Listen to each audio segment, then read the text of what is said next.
Adam, what does the Quran say about the devil? That's a really important question, Omar.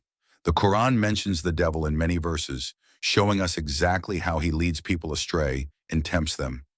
Interestingly, the devil is referred to by different names in the Quran, such as Shaytan and Iblees. Let's go through some of those verses. Sure, Omar.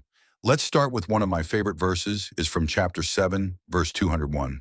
Indeed, the righteous, when touched by a temptation from Satan, remember, and then they see things clearly. This verse basically tells us that if you're about to do something that goes against Allah's commands, just remembering Allah is enough to open your eyes and help you see clearly. So the righteous are the ones who remember and see things clearly. Who exactly are the righteous according to the Quran? The Quran defines the righteous very clearly, starting from the very beginning of the book.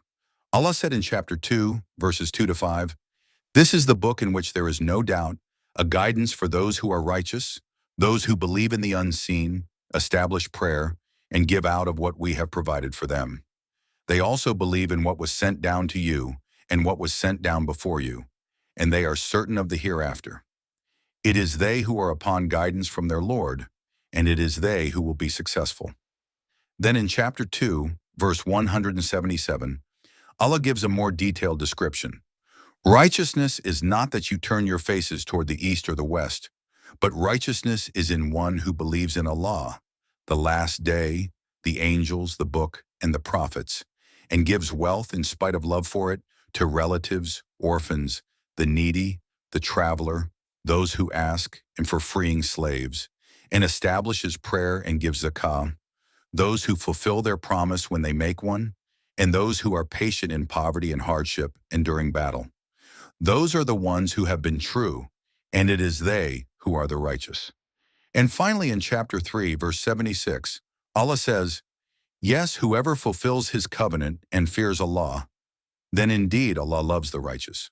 So putting it all together, the righteous are those who believe in Allah, the angels, the books, the prophets, and the last day, believe in the unseen, establish regular prayer, give charity from what they love, support relatives, orphans, the needy and travelers, free slaves, fulfill promises, show patience through poverty, hardship, and conflict. And above all, they fear Allah. These aren't just random actions. They're what truly define a righteous believer in the Quran.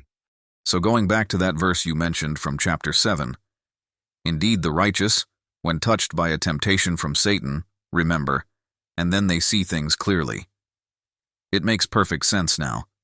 If you truly fear Allah and believe in the day of judgment, then when Satan tempts you, that fear and belief will remind you and protect you from falling into sin.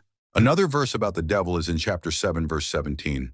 "Then I will come to them from before them and from behind them and from their right and from their left, and you will not find most of them grateful." This verse is telling us that the devil will try in every way to misguide us. And what intrigued me about the verse is the ending of it. "And you will not find most of them grateful." It reminded me of other verses in the Quran where Allah says, "And few of my servants are truly grateful." And remember when your Lord proclaimed, "If you are grateful, I will surely increase you in favor. But if you are ungrateful, indeed my punishment is severe." And we certainly gave Luqman wisdom, saying, "Be grateful to Allah. And whoever is grateful for the benefit of himself. And whoever is ungrateful, then indeed Allah is free of need and praiseworthy. So remember me, I will remember you, and be grateful to me and do not deny me. And we have certainly established you upon the earth and made for you therein ways of livelihood. Little are you grateful. And few of my servants are truly grateful." Being truly grateful to Allah means recognizing His blessings, remembering Him often, and thanking Him sincerely, without associating anyone or anything with Him. It also means obeying His commands, refraining from what He has forbidden, and using His blessings in ways that please Him. Gratitude isn't just words. It's a way of living that reflects your trust and loyalty to your Creator. That was beautiful, Adam. Any more verses about the devil? Yes, of course. This is yet another powerful verse from chapter 14. "And Satan will say when the matter has been decided, indeed Allah had promised you the promise of truth. And I promised you, but I betrayed you. But I had no authority over you, except that I invited you, and you responded to me. So do not blame me, but blame yourselves. I cannot help you, nor can you help me. Indeed, I deny your association of me with Allah before. Indeed, the wrongdoers will have a painful punishment. This verse to me is related to the first verse I shared from chapter 7.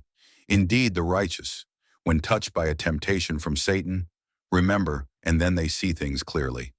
The devil will say, I only invited you. He can tempt you, but you always have the choice to remember and resist.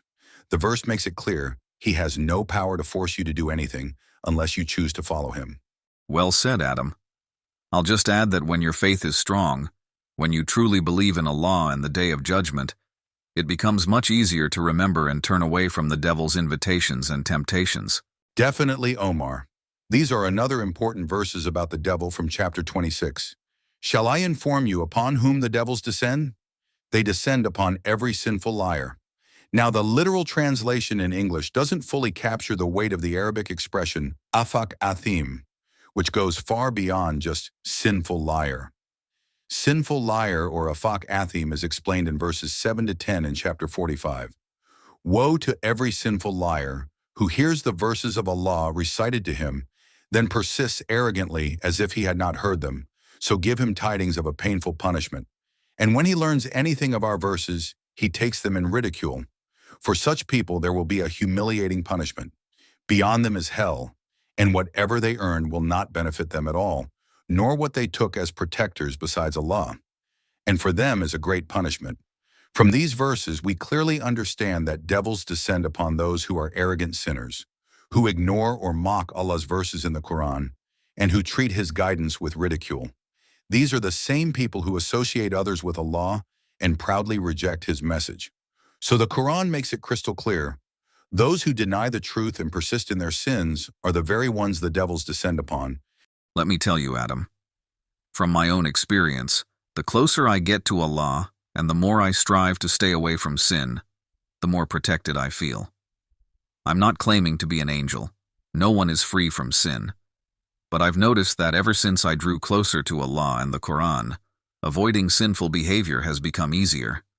And I truly believe that Allah is helping me by removing temptations from my path. That's why I always tell you, Omar, keep reading the Quran again and again and again. The guidance and the way to paradise are all there. You just need to read it sincerely and follow the instructions Allah has given.